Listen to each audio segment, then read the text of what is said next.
serie. En realidad no importa mucho, pero bueno, es lo que es. Y hoy vamos a ver, bueno, lo que he puesto ahí de título es el abandono de Juan. El abandono de Juan. ¿Os acordáis de la semana anterior? Un poquito de lo que pasó. Hoy tengo unos vídeos también para dar o para mostrar.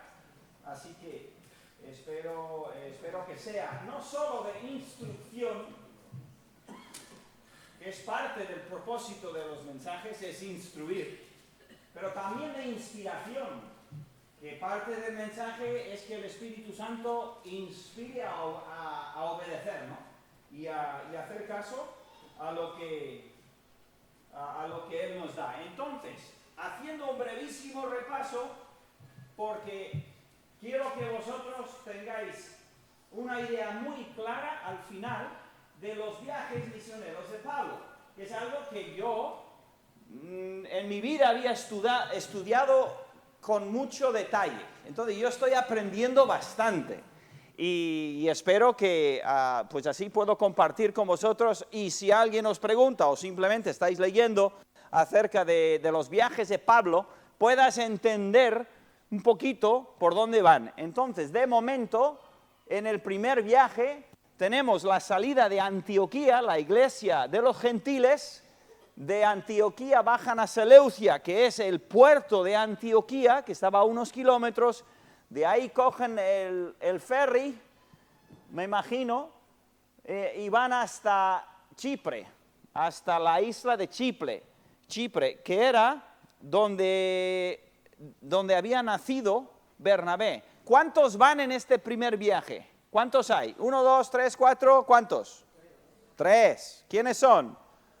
En orden de los que hemos visto hasta ahora es Bernabé, Saulo y Juan Marcos. Juan o Marcos o Juan Marcos. Le llamamos Juan, normalmente sale en Juan aquí, pero Juan Marcos es el tercero. Entonces, llegan a Chipre, atraviesan la isla de Chipre. Hemos visto fotos y vídeos de una isla muy bonita. Atraviesan la isla hasta llegar a Pafos.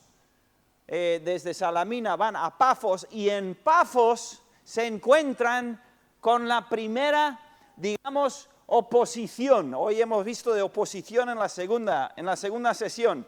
¿En qué sentido les llegó la oposición? A ver, dilo, Julio, ¿te he visto? Un falso profeta. Y ahí estuvimos básicamente 2 semanas casi viendo ese tema, la importancia de saber 2 cosas. Saber, ¿me podéis ayudar? ¿Qué creo? Y saber por qué lo creo. Vamos a ver, repetimos. Primero, saber qué es lo que creo, y segundo, por qué lo creo. No es solamente qué creo. Yo vi un chiste esta semana, no lo tengo del todo las palabras por palabras, pero es una mujer que le está preguntando a un chico, bueno, el chico le está diciendo a la chica, yo no creo la Biblia, eso es un cuento, yo no me fío de esos hombres, yo déjame de la Biblia, no creo en Dios, no creo en la Biblia, no creo en nada. Y la chica le pregunta, ¿cómo llegaste a creer eso? Y el chico dice, porque me dijo el profesor que debo de creer eso. ¿Entendéis el tema ahí? Al final está creyendo a alguien. No quiere creer la Biblia ni todo lo demás, pero al final ¿a quién cree? A su profesor. ¿Y su profesor quién es? Entonces, ¿qué es lo que creo y por qué lo creo? Es lo que necesito saber, necesito estar firme para poder identificar al falso profeta y poder decir, espera, eso es falso. ¿Por qué es falso? Por esto, y saber por qué creo lo que creo, muy importante. Bien, por eso es importante venir a la iglesia siempre que puedas. Por eso es importante leer la Biblia, todo lo que puedas, buenos libros, todo lo que puedas, escuchar buenos mensajes. Todo eso es, si son de buena fuente, todo eso es aprender qué es lo que creo y por qué lo creo. Bien, entonces, ahí vimos cómo Saulo, que ya le llaman ya a partir de entonces Pablo, vemos cómo él trata a ese Elimas, ¿no? El falso profeta, y cómo surge en el mensaje del domingo pasado, surge la personalidad de Pablo. Bernabé es el majísimo, ¿eh? Es bueno, es fuerte, es un líder también, pero él es muy malo. Pero Pablo, cuando alguien se enfrenta a Pablo, que está diciendo una mentira, Pablo dice, ni hablar. Y le dice que va a estar ciego y se quedó ciego el pobre.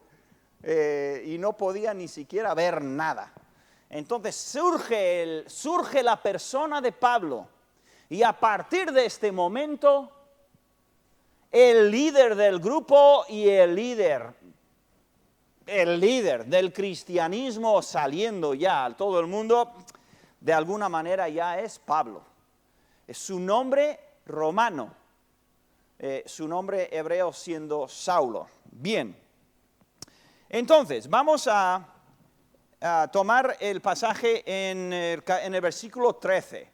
Bien, ahí lo tenéis en la pantalla, si tenéis la Biblia adelante. Dice, habiendo zarpado de Pafos es ese lugar donde estaba el falso profeta, y habiendo dejado un convertido, ¿os acordáis? El procónsul creyó en el Señor, el primer gentil salvo en los viajes de Pablo, por lo menos de lo que nosotros sabemos, ¿bien? Arribaron a Perge.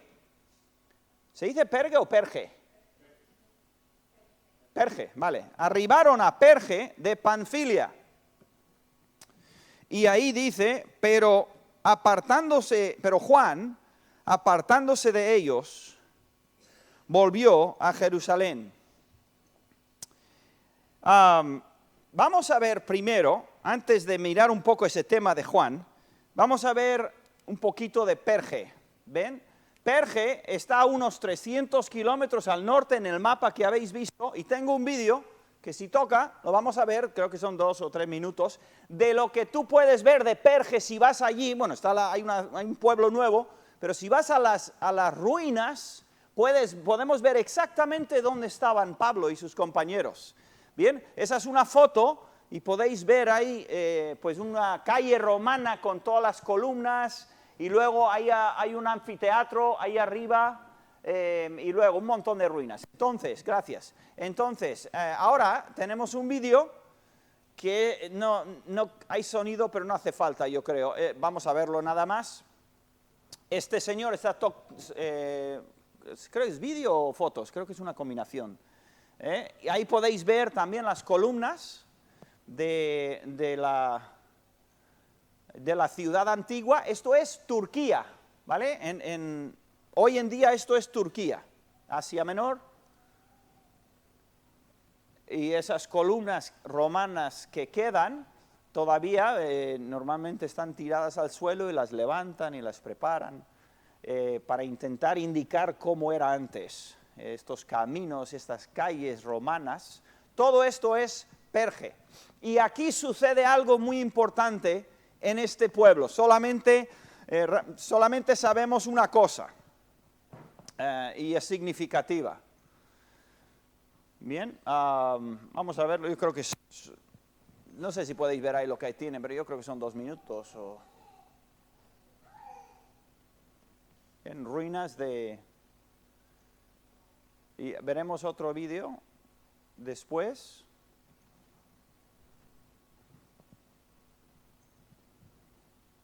Y estos son lugares donde evidentemente pisarían Pablo y Bernabé. Y me imagino que hablaron con alguien, pero no se nos dice mucho de Perge. Nos da un detalle, y solamente un detalle, Lucas. Bueno, lo demás yo creo que es parecido. Vamos para adelante. Entonces, la Biblia dice en el versículo 13 que hemos leído, que Juan, apartándose de ellos, volvió a Jerusalén. Ellos habían salido de Antioquía, pero él volvió a Jerusalén. Se fue a casa, que él era de Jerusalén. Ayudarme a recordar en la Biblia unos personajes, porque Juan Marcos, que abandonó a Pablo y a Bernabé, los dejó solos, dijo yo me voy a casa, lo hizo en ese pueblo de Perge. Pero Juan más adelante nos va a enseñar que aunque una persona falle, aunque una persona abandone a Dios, aunque una persona se aleje del Señor, todavía Dios trabaja para devolverle a su lugar. Le da una segunda o tercera o cuarta o quinta oportunidad. Pero Juan, por algún motivo, dijo, yo para esto yo no sirvo, yo me voy, me marcho, yo no quiero saber nada más de esto. Esto es peligroso, igual como el estudio de la segunda, ¿no? De la segunda sesión. Esto es muy peligroso, aquí nos van a matar si no tenemos cuidado, ¿no? Me vuelvo a casa, adiós. Yo no sé si dijo adiós o si simplemente se marchó. A veces pasa, ¿verdad? A veces la persona dice adiós y a veces dice, ¿dónde están? ¿No vinieron el domingo pasado? Este domingo tampoco han llegado y nunca más vuelven. Puede pasar, a veces pasa. En la Biblia, ¿quiénes tuvieron una segunda oportunidad y el Señor los usó aunque fallaron grandemente? ¿Quiénes? A ver, decirme algunos nombres, personajes bíblicos, a ver. Bueno, a ver, algunos que por individual, ¿quién? David, ¿no? He oído David, sí, vale, David. Pedro, muy bien. Moisés, sí, muy bien. Estas personas, Pedro falló horrible. David, falló grandemente. Sin embargo, tenemos unos salmos escritos después de su fallo, después de sus caídas, unos salmos eternos, ¿verdad? De preciosos. Moisés, ¿qué hizo? Mató, era un asesino. Y aún así, el Señor le rompió, se arrepintió y el Señor le restauró y le usó grandemente, de forma que hasta la Biblia dice que nadie conoció tan bien de cara a cara a Dios como Moisés. ¿Qué nos está enseñando la palabra? Nos está enseñando de que si fallamos, no hay que cerrar el libro. No es necesario decir, ya se acabó, adiós, me voy. Yo sé de personas que habiendo fallado, pierden toda esperanza, no escuchan y como se suele decir aquí, huyen hacia adelante. En vez de parar y decir, Señor, perdóname, límpiame, ponme de nuevo en el camino en el que debo de estar. Y humildemente se entregan al Señor y el Señor está listo para usarlos. La Biblia está llena de estas. ¿Alguien tenía alguna otra? Bueno, Rahab de alguna manera, aunque no era salva, ¿sí? ¿Quién más? Jonás, sí, Jonás es un caso excelente, ¿verdad? Jonás ya lo creo. Menuda historia, ¿no? La de Jonás. ¿Qué más? ¿Alguna más? Sí, bueno, Abraham también mintió y cosas así, en fin. Aquí hay alguna lista de algunos. Está Moisés, ya la veis, ¿qué? Elías, sí, también, sí, desde luego, Dios le usó de todas formas, habiendo echado todo y además habiéndose quejado con Dios. Moisés, ya hemos comentado.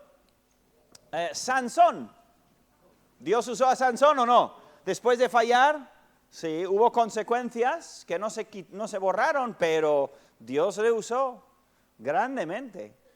David, ya se comentó David, ¿verdad? Jonás, desde luego que sí.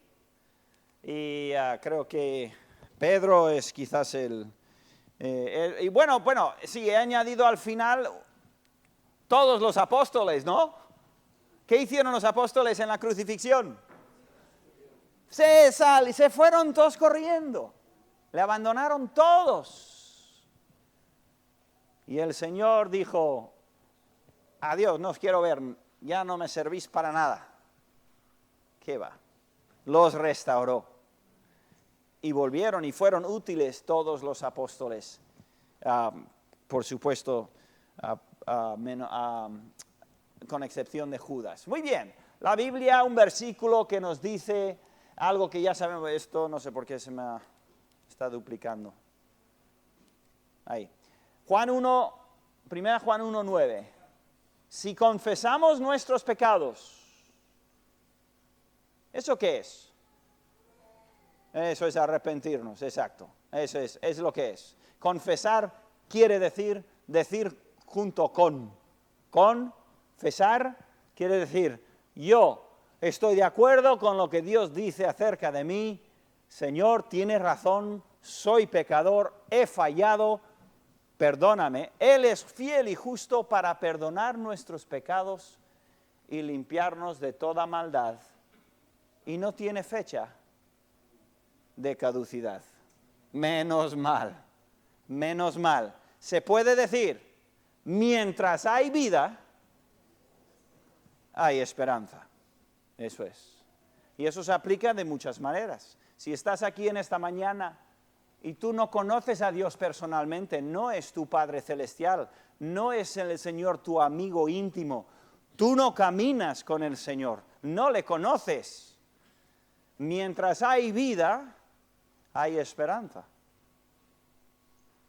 Pero cuando termina la vida, ya no hay esperanza, dice la palabra de Dios. Pero como creyentes tenemos siempre esta promesa. Siempre podemos arrepentirnos y volver al camino.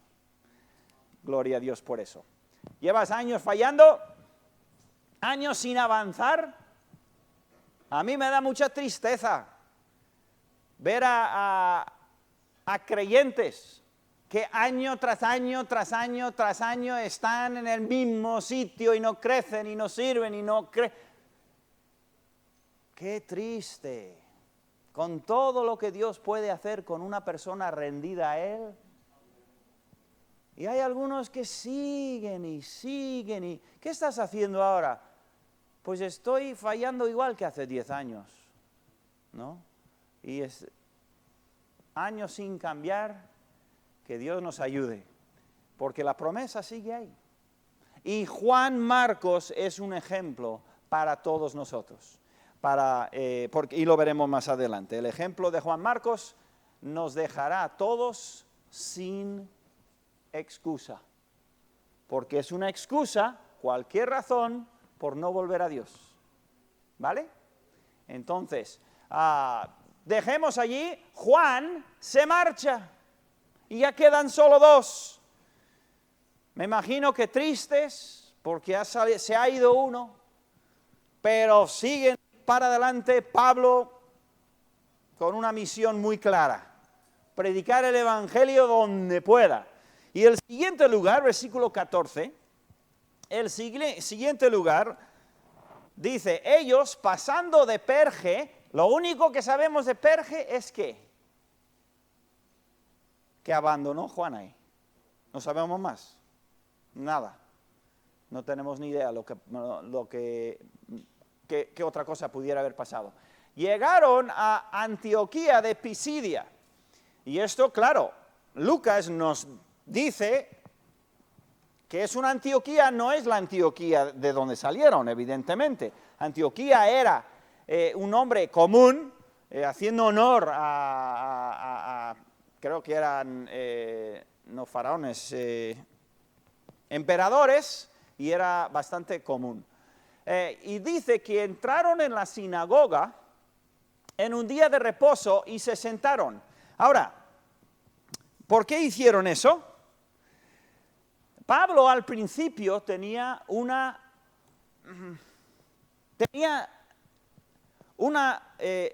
estrategia o un plan lógico. Me encantó el viernes en el compañerismo. Esto entre los hombres, porque nos dividimos y las mujeres estaban allá, los hombres aquí, y tuvimos un estudio y tal. Y en el tiempo yo estaba cuidando peques y tal, pero me acerqué durante un momento, estuve un ratito, cuando estaban dando testimonio o peticiones, y le escuché al hermano José, dando un testimonio de cómo él había podido, después de mucha oración, después de mucho miedo y de esperar semanas, pudo dar el evangelio a un compañero del trabajo, a quien él durante 6, 7 o 9 meses, semanas, ¿cuánto era? Días nada más. Durante 9 días le había estado entrenando José a este chico, que es de aquí me parece, y según yo recuerdo, este chico no creía en nada, había sido católico, no quería saber nada, etcétera, déjame de Dios, no me interesa, etcétera, etcétera. Y José está diciendo, Señor, ¿cómo puedo hablar con él? ¿No? ¿Cómo empiezo? ¿Cómo arranco? ¿Qué le digo? ¿No? Porque, como nos ha pedido hace semanas, orar por él, que el Señor le ayude, ¿no? Porque a algunos de nosotros nos cuesta arrancar esa conversación con las personas incrédulas, ¿no? Y entonces, pues el Señor le ayudó de una manera maravillosa, porque en el momento en que este chico dijo algo así, pues José se le ocurrió decir, pues sabes, pues mira, yo también era así. Y le empezó a relatar su historia. Y le dijo, pues que yo era, si me permites que copiarte lo que dijiste, dice, pues yo era un borracho perdido, un alcohólico, y hasta un día me caí en la calle, me pegué un trompazo, me quedé en la calle inconsciente, y el autobús vino y el conductor tuvo que salir del autobús, ponerme como un perrito ponerme en la acera, porque estaba en plena calle, ponerme en la acera para poder seguir. Y dice, así era yo. Pero el Señor obró en mi corazón y en mi vida. Y está hablando, y el otro, el chico se le queda, wow, pues me he quedado, y le cogió un paz personal y le dijo, pues lo voy a leer. Y decía José, no hace falta tener una gran historia, pero cuenta lo que Dios ha hecho en ti.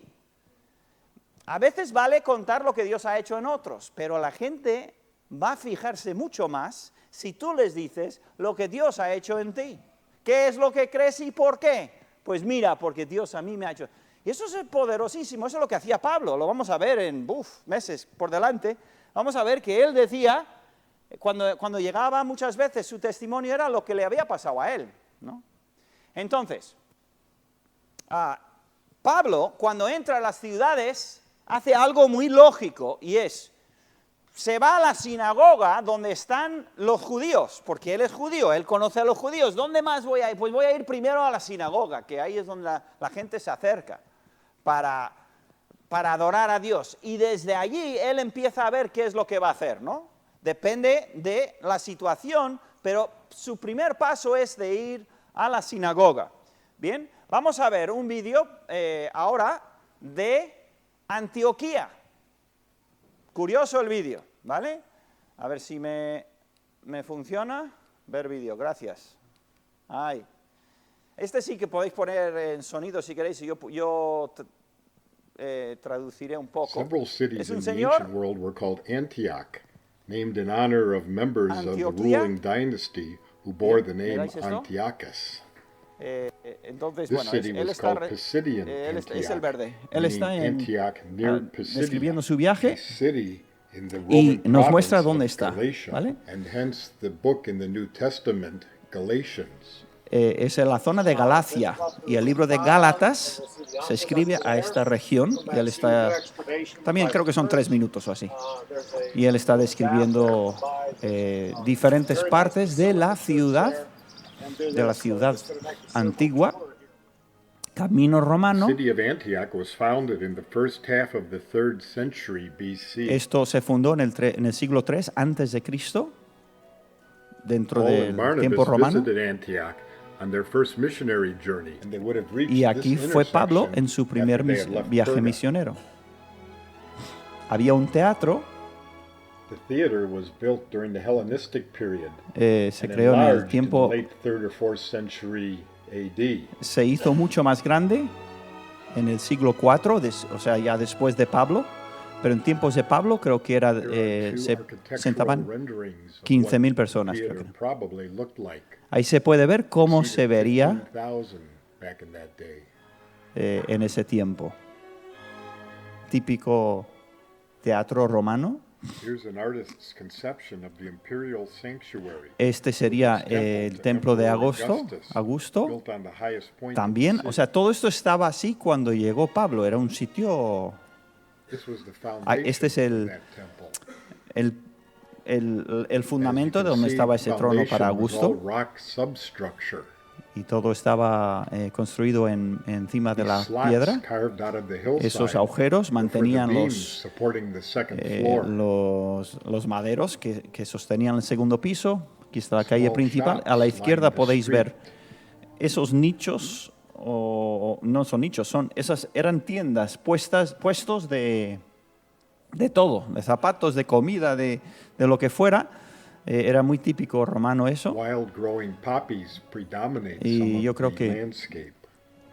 Creo que más o menos. Their source system runs beneath Ah, these sí, stones tenían I'm un walking sistema on. de agua que llegaba hasta el centro de la ciudad por debajo, a unos 2 metros de profundidad. Llegaba agua para los más ricos, para los sitios más importantes, This y tenían, aqueduct brought water to the city from springs about 6 miles away. bien, unos in 9 o the 10 hills. kilómetros. En las montañas habían manantiales, Part of the y ese aqueduct ran acueducto through traía el tunnels, agua and when it got to hasta the la city, ciudad. O sea que una it ciudad ran importante underground y to bien serve the bien various organizada. buildings. Y bueno, pues nada. Así pues, podemos ver con la tecnología de hoy en día podemos de alguna manera viajar un poquito, ¿no?, a esos lugares. Entonces, seguimos y ya vamos a ir terminando por hoy. En el versículo 15 dice: ellos, ¿qué hicieron? Se fueron a la sinagoga, entraron en la sinagoga y se sentaron y no dijeron nada. En la sinagoga habían varias cosas que se hacía, pero el versículo dice: y después de la lectura de la ley y de los profetas, los principales de la sinagoga mandaron a decirles, claro, ellos son extranjeros, son judíos, han entrado con vestimenta seguramente que les identifica como judíos a una sinagoga, y les dicen: varones hermanos, si tenéis alguna palabra de exhortación para el pueblo, hablad. Eso es darle una puerta abierta a Pablo, ¿verdad? Eso es decirle: aquí está mi oportunidad, ¿vale? Pero primero ellos entraron y buscaron y dijeron: Señor, abre las puertas, ayúdanos a poder predicar el evangelio aquí. Ayúdanos a saber cómo hacerlo, ¿no? Entonces, yo miré un poquito qué es lo que se hacía en la sinagoga. Primero había lo que se llama el Shema. Ahora, el Shema, hice búsqueda en Google y en esta foto podéis ver lo que es una parte de Deuteronomio, capítulo 6. Bien. Y esto, cuando arrancaban el culto en la sinagoga, siempre leen este pasaje, y la traducción aquí mismo lo tengo, dice: oye Israel, Adonai es nuestro Dios. Fíjate que no escriben el nombre de Dios completo, porque esto es de judío el que lo está haciendo esta página web, y no va a escribir el nombre de Dios siquiera en español. Por el respeto que le tienen. Adonai es uno. Creo que eso es, me parece que es Deuteronomio 6:4. Creo que es 6. Sí, Deuteronomio 6:4. Luego dice: amarás a Adonai tu Dios con todo tu corazón, con toda tu alma, con toda tu fuerza. Y estas palabras que yo te ordeno hoy estarán sobre tu corazón. Las enseñarás a fondo a tus hijos y hablarás de ellas al estar sentado en tu casa y al andar por el camino, al acostarte y al levantarte. Las atarás como señal sobre tu mano y serán por recordatorio entre tus ojos. Las escribirás sobre las jambas de tu casa y en tus portones. Esto se leía al arrancar en la sinagoga. ¿Qué era una sinagoga? ¿Por qué habían sinagogas? ¿De dónde vinieron las sinagogas? ¿Alguien sabe? La sinagoga era un resultado de los cautiverios. Cuando, ¿os acordáis? En el cautiverio fueron echados de la tierra prometida. ¿Qué había en la tierra prometida? ¿Dónde iban a adorar en la tierra prometida? ¿Qué edificio? Al templo. Pero el templo quedó totalmente destruido. Ya no estaban en Israel, estaban esparcidos por Babilonia. Los asirios lo mandaron por todos lados y habían judíos esparcidos por todos lados. Y se instauró un sistema que era la sinagoga, donde iban a reunirse. ¿Y qué hacían? Pues leían de la ley, como hemos leído, leían este pasaje siempre y luego leían otras partes de la ley. ¿Qué hacían estos en Antioquía? Pues eran judíos que ya se habían hecho de ahí desde hacía siglos en muchos casos, llevaban allí y había judíos repartidos por toda esa zona del mundo por la dispersión. Y tenían sus sinagogas y seguían leyendo la ley y hablando de la ley, etcétera, etcétera. Entonces, de ahí viene lo que es el Shema. Luego, después del Shema, habían otras oraciones que ellos daban o decían. Después de las oraciones había más lectura de la ley y profetas. Todo esto era como su culto, como la que hacemos nosotros. A lo largo de la mañana tenemos un orden. Pues ellos hacían esto. Y finalmente una exhortación. Y si había invitados o había visitas o algo, pues siempre nos encanta escuchar a los que vienen de visita, ¿no? Nos gusta escuchar predicadores de fuera y tal. Entonces, fue entonces cuando ellos dijeron a los dos que les estaban visitando, oye, ¿tenéis alguna enseñanza vosotros? Se darían cuenta de que Pablo era erudito, yo me imagino por la ropa que él llevaba, se daban cuenta, estos saben algo, ¿tenéis alguna palabra de exhortación? Pues venga, os damos oportunidad. Y bueno, la que da Pablo, la que arma Pablo, porque le acaban de abrir de par en par la oportunidad de hablar. Entonces, a continuación tenemos el mensaje de Pablo, que vaya la que levanta, ¿vale? Pero lo vamos a ver en adelante, ¿de acuerdo? Otro día. Por hoy eso es lo que tenemos en este viaje misionero, moviéndonos a este lugar de Antioquía. En cada uno de estos lugares ahora estamos aprendiendo, estamos acompañando a Pablo en primeras experiencias, con falsos profetas, con un abandono de uno de los siervos del Señor que les abandona. Estas son experiencias importantes, son experiencias que a nosotros podemos de alguna manera relacionarnos con ellas, porque nos pasan cosas también así en el ministerio, ¿vale? Así que, sin más, vamos a dejarlo allí. Se me ha roto una cuerda a la guitarra, si no, cantaríamos en la lucha y en la prueba. Bueno, lo cantamos a capela, ¿qué os parece? ¿Vale? Y así ya terminamos. Y los que necesitan transporte, por favor, donde la librería. Los que tenéis transporte, conductores, si podéis ir a llenar el vehículo y subir. Ya han ido delante otros para que esté todo abierto. Y bueno, vamos a cantar y luego alguna instrucción más. ¿Bien? En la lucha y en la prueba, la iglesia sigue caminando. En la lucha y en la prueba, la iglesia sigue caminando y solo se detiene para predicar. Oh, gloria, aleluya, la iglesia sigue adelante. Oh, gloria, aleluya, la iglesia sigue adelante hasta la venida del Señor Jesús. Y la iglesia de Cristo dice...